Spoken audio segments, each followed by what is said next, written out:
Lagi satu saya nak ambil peluang untuk mengatakan, jangan juga termakan dengan propaganda Pakatan Harapan ni yang mengatakan, oh rakyat tak undi kepada kita sebab rakyat bodoh, rakyat tak progresif. Oh masyarakat Kelantan, Terengganu, mereka semua ni mereka mundur, mereka tak faham, mereka tak progresif, mereka termakan dengan konservatif. Jangan cakap benda ni. Jangan termakan dengan propaganda ni. Ini momokan. Sebab Pakatan Harapan gagal banyak kerusi adalah kesalahan mereka sendiri. Kesalahan Pakatan Harapan sendiri. Kamu yang gagal sebagai kerajaan, kamu gagal untuk mendapatkan sokongan rakyat. Walaupun kamu berkuasa, kau boleh beri apa yang rakyat perlu. Kamu telah menafikan hak itu kepada rakyat. Sebab itu rakyat tak undi kamu. Sekarang pemimpin Pakatan Harapan, jangan kamu nak salahkan rakyat pula sebab tak undi. See? Itu adalah tanggungjawab kamu untuk mendapat undi, bukan tanggungjawab rakyat untuk beri kamu undi. Ini kita harus jelaslah sebagai organisasi. Dan seperti yang saya katakan, apa yang kita boleh buat? Perikatan Nasional pun tak boleh pakai, Pakatan Harapan pun tak boleh pakai. Semua sedang mendedakan isu berdasarkan sentimen kaum, sentimen agama, kedua-dua. Dan ketegangan ni mula dirasai oleh rakyat. Walaupun rakyat bukannya rasis ke, rakyat masih bersatu. Kita pergi mana-mana kilang, kamu tengoklah, pekerja India ke, pekerja Cina ke, pekerja Melayu, semua boleh bersatu dan melaksanakan tugasan yang mereka harus laksanakan. Tak ada masalah pun. Malaysia adalah satu negara harmoni. Sudah berdekad-dekad kita hidup macam ni. Tak ada masalah pun. Kita boleh hidup berjiran dengan kaum-kaum lain, tak ada hal. Dan kita boleh menghormati adat resam, tradisi, budaya masyarakat lain, tak ada masalah. Dan rakyat Malaysia juga terbuka untuk menerima benda-benda baru, tak ada masalah. Ini semua bukan masalah. Ini bukan masalah rakyat. Ini adalah masalah kepimpinan yang sedang mengaburi mata rakyat. Dan mereka cuba menguasai federal, menguasai pusat, kerajaan pusat, semata-mata untuk memperkayakan diri sendiri, untuk mencapai cita-cita politik mereka sendiri, ataupun memperkayakan kroni-kroni, memperkayakan kelas majikan, bukan untuk rakyat. So ini jelas. So kalau ini jelas, apa yang kita boleh buat? Apakah anak muda boleh buat? Kelas pekerja, apa yang kita boleh buat? Di sini bagi kita sosialis alternatif, kita nak lihat kepada parti-parti lain. Ada tak parti-parti lain yang juga bertanding ke, ataupun yang sedang membentuk ke? Adalah parti-parti kecil, ada beberapa bebas yang telah bertanding. Parti-parti kecil seperti PSM, Parti Sosialis Malaysia, telah bertanding. Muda, Ikatan Demokrasi, nama mereka, Muda, yang Syed Saddiq punya parti ni pun bertanding. Yang menariknya, Muda dengan PSM telah membuat satu koalisi, buat satu perjanjian. So di sini, adakah Muda atau PSM boleh menjadi satu alternatif yang membawa aspirasi rakyat? Di sini pun kita harus melihat dengan sedikit kritikan jugalah. Muda dengan PSM buat satu gabungan, satu perjanjian, mereka takkan selisih lah.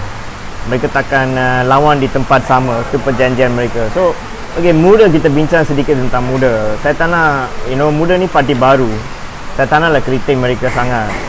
Ada yang antara kepimpinan Muda kenal dengan saya, kita agak berkawan dan sebagainya. Saya kenal orang-orang Muda ni ramai yang ikhlas lah. Memang ikhlas, mereka nak perubahan di Malaysia.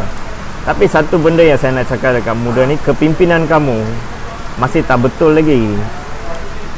Ramai di antara kepimpinan Muda ni bukan kelas pekerja. Mereka CEO, kelas majikan, orang-orang kaya. So macam mana orang-orang kaya ni boleh membawa agenda rakyat? Orang-orang kaya nak membawa agenda mereka. So ini satu kritikan terhadap Muda, dan ini tercermin dalam mereka punya program. Kalau Muda betul nak jadi satu alternatif kepada parti-parti arus perdana yang ada, kalau betul nak mewakili kepentingan rakyat, nak bawa aspirasi rakyat ke hadapan, Muda harus buat satu program yang konkret, program politik yang konkret. Maksud saya, gaji minima yang tinggi. Letaklah gaji minima RM2,000. Hak untuk pendidikan percuma bagi semua. Letaklah, bawa radikal. bawa tuntutan yang radikal dan lawan dengan kelas kapitalis. Itu satu-satunya. Kena bawa tuntutan untuk mencukaikan orang kaya, untuk kawal keuntungan yang orang kaya buat, salurkan sedikit daripada keuntungan tu untuk kebajikan rakyat. So ini semua kena ada dan kita tak nampak. Buat masa ni muda tak bawa semua tu. Muda hanya cuba ingin bersama dengan Pakatan Harapan. Disebabkan Pakatan Harapan tak nak beri peluang kepada muda untuk bertanding di pilihan raya dan sebagainya, mereka sedang sekarang cuba lawan dengan Pakatan Harapan, menuntut. Tapi kita harus ingat, Pakatan Harapan pun ada PKR, ada DAP, ada anak muda dia orang. Dia orang pun nak peluang untuk bertanding juga, ada cita-cita politik. So ini cita-cita politik ni clash. Ini pergaduhan antara cita-cita politik. So ini kita tak nak. Alternatif untuk rakyat dia tak boleh sekadar untuk cita-cita politik. Dia kena bawa program yang konkret, tuntutan-tuntutan rakyat, dan mereka harus bersedia untuk memperjuangkan tuntutan itu. Untuk buat masa ni kita tak nampak muda. PSM pula, PSM adalah parti yang memang betul-betul membawa perjuangan rakyat. Kita kenal PSM. Dia sering bawa perjuangan rakyat, dia sering bawa tuntutan-tuntutan rakyat dan sebagainya. Tetapi apabila sampai pilihan raya, kita nampak PSM ni mereka kurang keyakinan dengan diri sendiri. Mereka selalu nak bersama dengan Pakatan Harapan, nak bersama dengan muda, nak bersama dengan orang-orang yang jelas tidak mewakili kepentingan rakyat. Kalau PSM terus macam ni, mereka tidak akan berjaya menjadi alternatif kepada rakyat. Apabila rakyat marah dengan PH, rakyat akan marah dengan PN pun.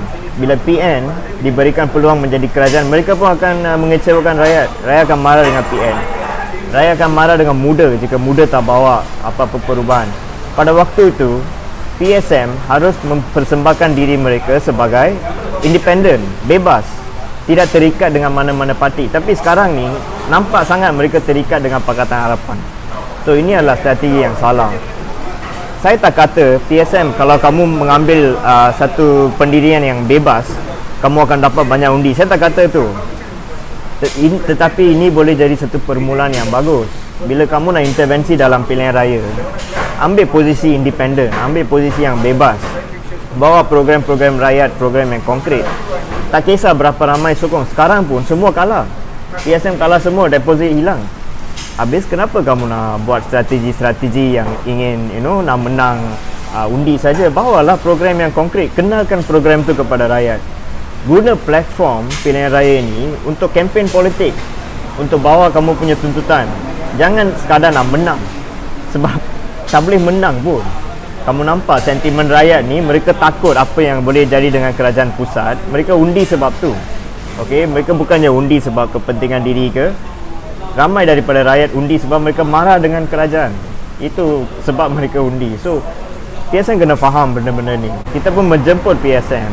Kalau PSM nak duduk bincang dengan kita, macam mana kita boleh wujudkan satu alternatif politik di Malaysia yang betul-betul membawa aspirasi rakyat, yang boleh mengumpul tenaga rakyat dan berjuang menentang agenda kelas kapitalis, berjuang menentang parti-parti arus perdana.